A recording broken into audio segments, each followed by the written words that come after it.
one togetherness, one for all for one. So everyone to come together to support this cause. It is one destiny, one aim, one God. That's our principle, that's our motto.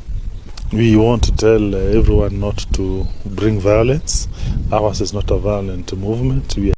Murang'a Governor Irungu Kang'ata has come up and written an open letter to the President of the Republic of Kenya, William Samuel Chirichir Arap Ruto.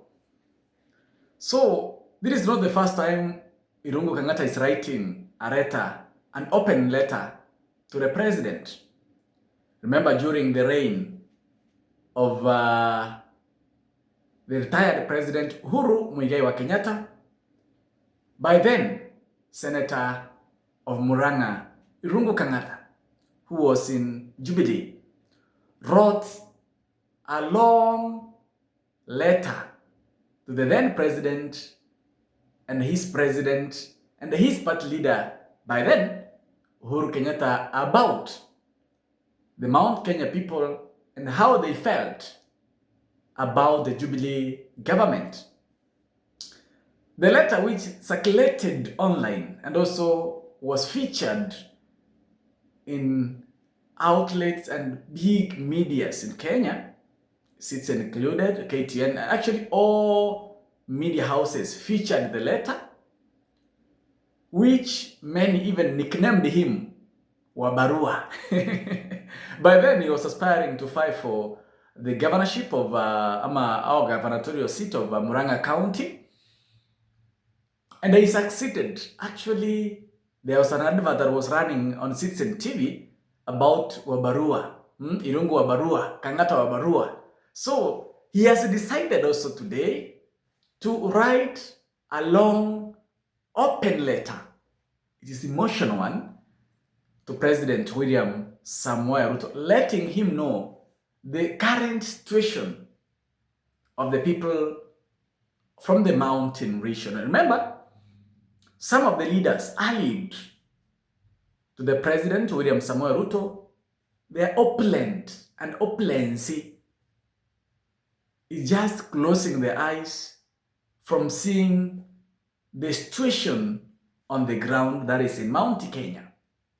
So Irungu Kang'ata is one of the leaders who has just come out, apart from Ndindi Nyoro, to express their empathy and sympathy for the people of the mountain, of their welfare and well-being, because they are the first people and they are the people who made President Ruto the President of the Republic of Kenya by giving him strong 4 million votes.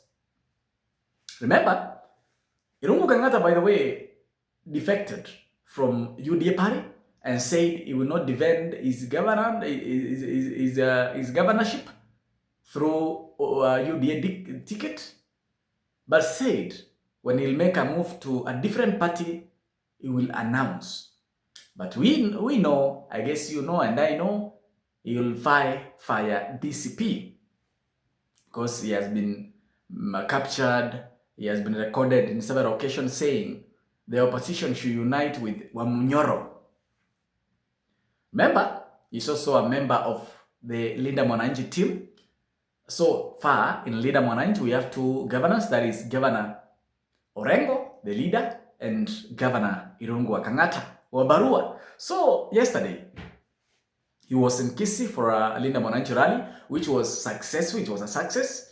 And he has decided to write an open letter to the president, letting him know that in 2027, it will be a different book to be read. Please, before I continue, subscribe. Make sure you're subscribed. You have a subscription. You are my subscriber, so that we can grow together as a channel. So, yesterday he decided that he will write a letter to the president about the well-being of Mount Kenya, the people of Murang'a, what they are saying, and also all Kenyans, because he has worked in many rallies with the Linda Mwananchi team. He opened a letter, he read it to the president, and actually said there is a generational change of leadership. Those people who've been in power are going to rest in 2027. Alisema kwamba wale watu ambao wamekuwa kwa uongozi kuwakandamiza vijana watapewa nafasi nzuri ya kupumzika 2027. He also let the president know that his tenure is just a waste of time. He hasn't done anything tangible that you can show Kenyans that I have done this, I have done this, I have done this. So Irungu Kang'ata has told off the president, he has cleared the air, he has told him that he has to work hard for this remaining 1 year to make sure at least he deliver what he promised Kenyans, because I've seen him saying that all sectors are down. Everything is down because of him, because of the president, because of people surrounding him. The people surrounding the president doesn't know what they're doing. They want to please the president. They want to make the president happy. They don't want to tell him the truth. Just check on the people surrounding the president. Oscar Sudi, Kapseret Member of Parliament, Faruki Berit, Msaidizi wa Rais, Silvana Sosoro, South Mogrango, Kimani Chungwa, Member of Parliament. Those people surrounding the president, they don't want to tell him the truth. They're just quiet. They're lying to him on the situation on the ground. The government spokesperson Mwaura is speaking differently from the ground. What is the ground saying? These members of parliament are just eating from the president. Actually, Irungu Kang'ata said whoever is close to the president, whoever is working with the president, is just there because of his money. Is there because of his cash. Amesema kwamba mtu yeyote ambaye ako kwa rais ako pale kwa sababu ya pesa, si kitu kingine, kwa sababu ya pesa.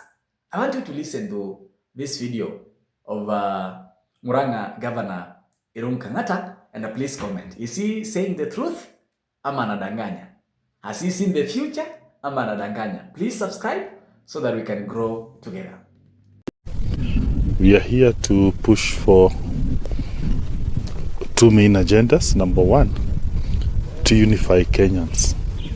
You know, for the longest of period, Kenyan politics has been ethnic, regional, but come 2027, Kenya will experience a shift in politics where people will not be judged by where they come from, but on the content of their character. What policies one is preferring.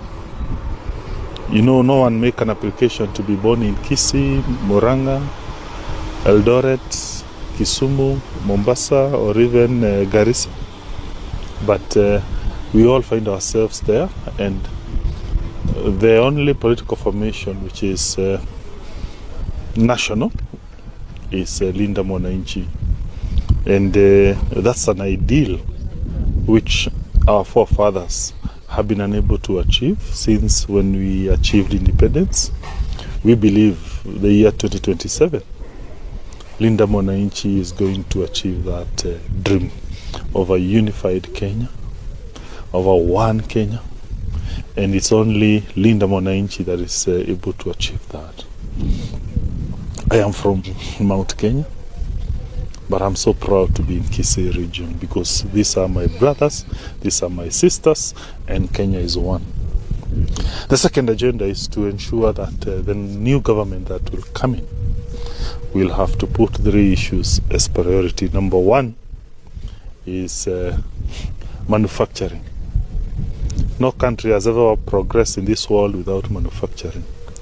The clothes we wear, this machine that we are recording with, all these materials you see around, they are all being manufactured, but unfortunately they are manufactured mainly in China. So that's why we create employment.